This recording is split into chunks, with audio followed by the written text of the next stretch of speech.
Господи. Бо тобі належить усяка слава, честь і поклоніння Отцю і Сину і Святому Духу, нині повсякчас і на віки віків. Амінь. Слава і сповідувати Господа, і співати імені Твоєго сердечно. 13 людей знаходяться в наших комунальних лікарнях. Станом на зараз 17 квартир потребують відселення. Зараз людям поможемо розселитися, щоб вони мали ніч в безпеці.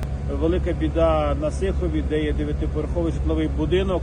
І саме цікаве, що там 2 рази був цей будинок атакований дроном з одної і з другої сторони. Тобто саме важливе, що, слава Богу, ніхто сьогодні не загинув. Господи.